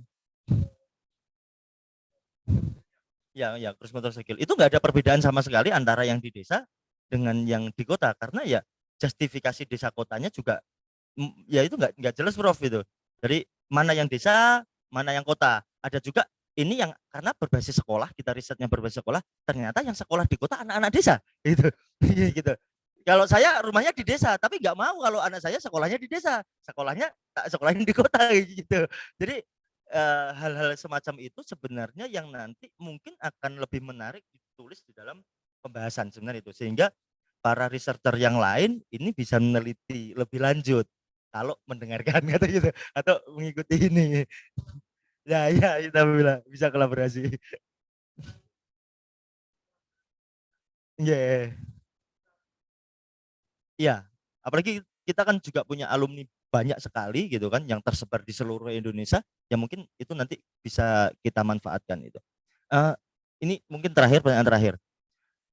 Terkait dengan aktivitas fisik gitu, standarnya kita menggunakan standar WHO. Kalau ditinjau dari sisi kebudayaan, katakanlah kebudayaan di Indonesia yang lingkungannya di rural katakanlah gitu, dia output, bukan output, cita-citanya ini diproyeksikan sama orang tuanya untuk menjadi petani katakanlah gitu. Yang dia nyangkul di sawah, dia merumput dan sebagainya. Dengan standar itu kalau kita tarik dengan lingkungan, budaya lingkungan, apakah pemenuhan ini sudah atau belum dan seterusnya. Ini atau nanti kita buat kajian yang berbeda. Bagaimana? Mungkin monggo silakan. Ya, sedikit menarik ya. Sepertinya kalau misalnya ya tadi di kompendium ada kompendium of physical activity namanya gitu. Di situ tertera kalau misalnya kita jalan misalnya sekian kilometer itu berapa metabolic equivalent of task-nya gitu.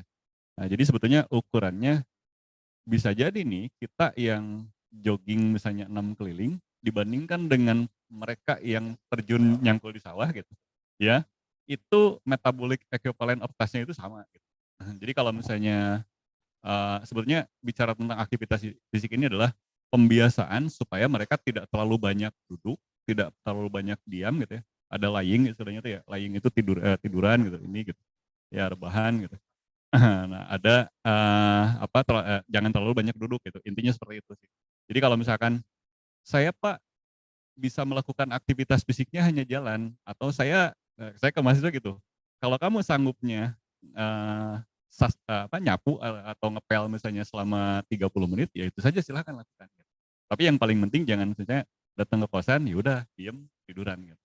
Jadi apapun aktivitasnya sebetulnya kalau selama memenuhi standar yang dibutuhkan ya. Kalau misalkan kategori aktivitas fisik yang moderat itu berapa met gitu ya. Kategori untuk yang vigorous itu berapa met gitu. Nah, itu silahkan saja lakukan itu. Nah, sebetulnya di pengukuran aktivitas fisik dengan menggunakan akselerometer itu ketahuan dia masuk ke dalam kategori moderat vigorousnya itu dari match-nya. Diprediksi sebetulnya, prediksi match-nya. Ya. Nah, sebetulnya itu. Ini mungkin teman-teman yang ada di Zoom met aja masih awam banget gitu karena kita ukurannya kadang-kadang nggak pakai itu atau nggak tahu juga kita kalau yang dievaluasi kan coba kan kita pakai match gitu kan. Ya, mulai sekarang sebetulnya bisa dicoba lah di Google itu ada Compendium of Physical Activity. Nah di situ akan ketahuan oh ya kalau saya melakukan itu berapa met.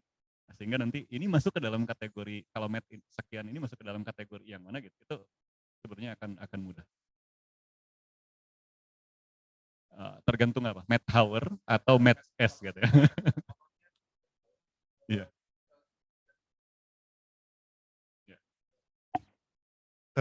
Ya, termasuk kemarin panduan aktivitas fisik WHO diperbaharui tahun 2021 ya. 2021 diperbaharui. Pesan yang disampaikan adalah bukan lagi minimal berapa, tapi every move count. Jadi setiap gerak terhitung. Jadi harus lebih baik dari sebelumnya. Kan memang seperti itu kan disampaikan bahwa orang yang beruntung adalah orang yang lebih baik dari hari kemarin. Itulah inti kesannya every move count. Makanya ketika saya membangun aplikasi yang untuk Project 3H saya lagi, itu pertama adalah disadarkan bahwa harus memenuhi rekomendasi dulu. Nah setelah memenuhi rekomendasi, apakah cukup di situ? Enggak. Dilihat kebugaran jasmani. Gitu. Kebugaran jasmaninya rendah, sedang, atau sudah fit, atau sudah atlet. Itu yang menjadi target selanjutnya. Jadi memang kaitan sekali antara aktivitas jasmani dengan kebugaran jasmani di sini. Jadi pemenuhan rekomendasi aktivitas fisik, baru peningkatan kebugaran jasmani. Di situ kuncinya. Sehingga mau jadi apa ya tergantung targetnya apa gitu. Kalau hanya untuk terbebas dari penyakit non-communicable disease, maka yang penting lebih baik dari yang sebelumnya. Tapi kalau untuk atlet, ya lihat kebugaran jasmaninya harus di level atlet. Oke, terima kasih Pak Guston itu. Jadi tahun kemarin kita juga neliti dibandingkan juga untuk teman-teman anak-anak yang full day school gitu. Ternyata ya memang kalau full day itu targetnya kognitif gitu. Sehingga kualitas kemampuan fisiknya juga iya. Ya, jadi memang seperti itu. Tetapi fenomenanya sekarang full day school semua katakanlah seperti itu. Tapi nggak tahu kebijakannya nanti seperti apa. Ini yang terakhir closing statement dari masing-masing. Mulai dari Pak Dona dulu. Terkait diskusi ini kita udah di ujung acara.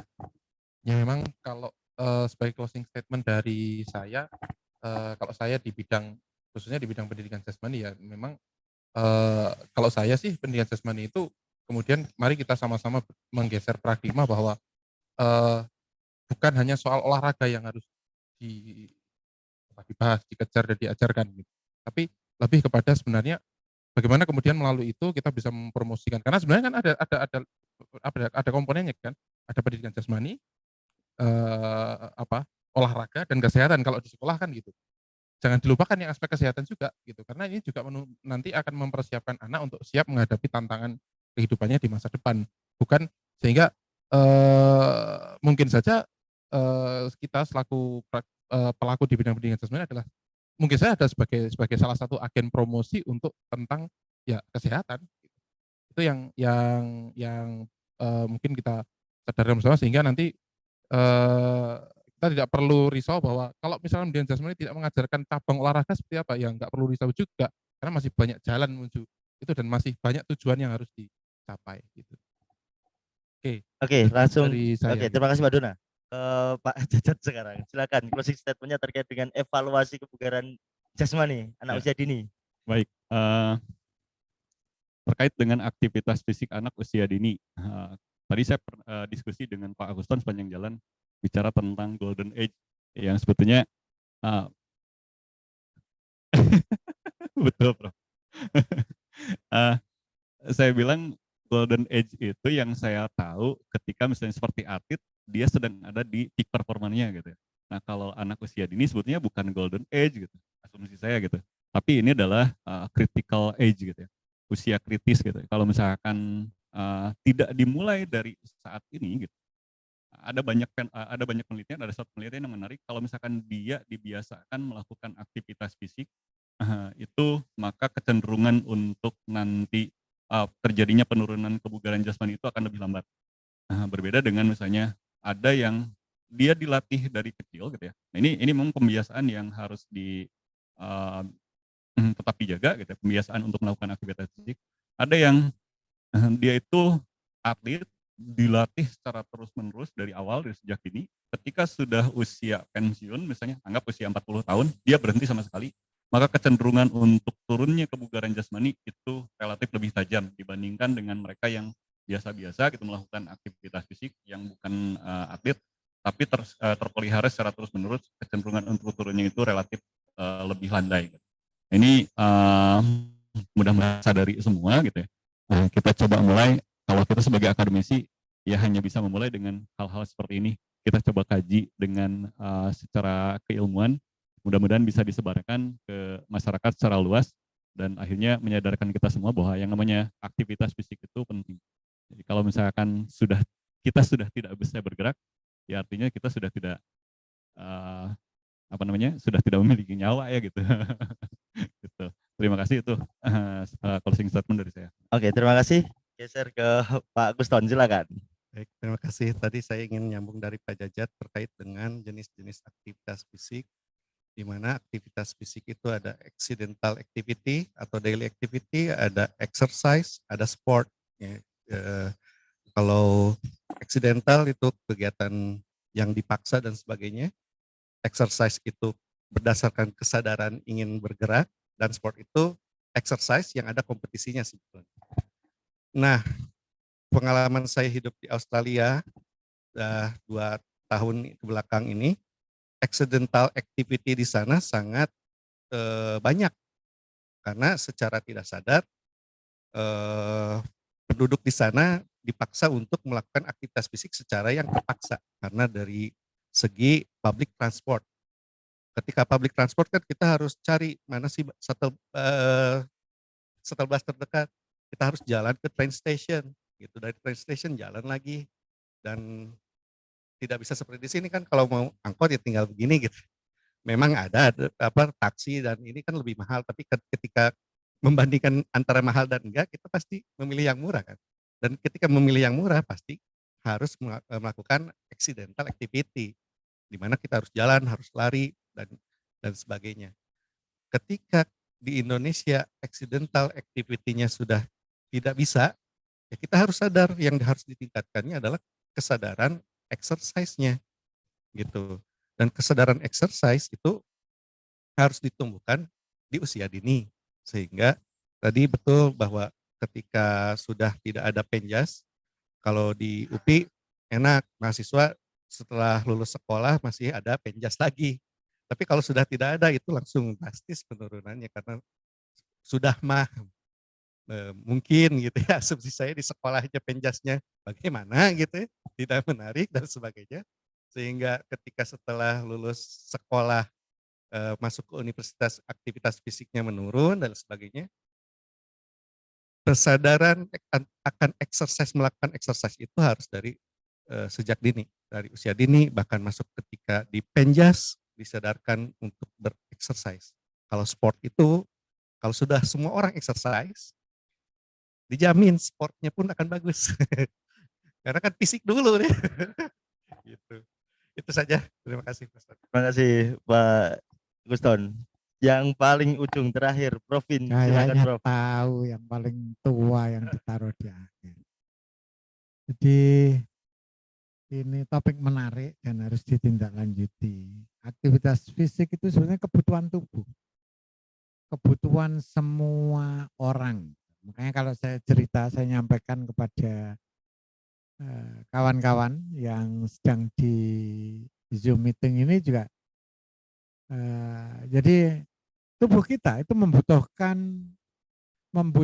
energi yang digerakkan. Jadi berpindah itu menjadi keharusan. Makanya bagi saya ya kegiatan sebutannya bisa olahraga bersepeda ya. Tapi sebenarnya itu esensinya adalah aktivitas fisik untuk menjaga kebugaran. Sehingga siapa pemenangnya ya nanti tetap yang bugar karena kebugarannya tinggi, bacanya bisa lebih lama, bekerja lebih lama. Tentu efeknya seleranya lebih besar. Jadi kebutuhannya adalah lakukan aktivitas fisik harian. Kalau tadi disebutkan yang apa yang pertama aksidental itu kita nunggunya kalau di Indonesia berat itu. Kalau bisa anak-anak itu sekolah dari rumah sampai depannya ruang kelas. Itu diantar motor kok. Gitu. Sehingga itu sulit nunggu itu, maka yang ditumbuhkan adalah kesadaran pribadi yang anak harus sadar bahwa berpindah tempat itu membutuhkan pergerakan. Kalau kita misalnya di kampus manapun gitu ya, jarang kebijakannya yang sepeda ditaruh di luar, siapkan parkiran, terus jalan masuk kan juga jarang gitu. Sehingga teknis tetap kuatkan bahwa aktivitas sehari-hari, aktivitas fisik harian itu menjadi bagian penting untuk menguatkan kita, terutama anak-anak, mengeluarkan generasi muda sehingga Indonesia tidak akan kehilangan generasi gitu dengan cara itu. Saya kira itu. Terima kasih Mas Fadil. Oke, terima kasih Prof. Vin, terima kasih Pak Kuston, Pak Jajat, Pak Dona, dan teman-teman lain yang ada di Zoom. Oke, ini walaupun ada penanya dan sebagainya, kita skip dulu karena memang kita diskusinya mepet waktunya, dan kita mungkin akan ketemu di lain waktu dengan acara yang sama, karena kami pikir acara seperti ini selain kita publikasi ilmiah, ini lebih efektif untuk langsung kepada masyarakat. Jadi seperti itu. Untuk simpulan dari diskusi kali ini silahkan disimpulkan masing-masing. Jadi simpulannya seperti apa? Karena kalau simpulan dari saya nanti akan lebih subjektif gitu. Terima kasih semuanya. Kita akan ketemu di agenda yang berikutnya. Terima kasih. Wassalamualaikum warahmatullahi wabarakatuh. Oke, nanti ada agenda lagi jam 13.30 itu untuk praktek penggunaan alat pada saat kita ambil data riset gitu. Jadi gitu ya. Oke, terima kasih semuanya. Selamat siang.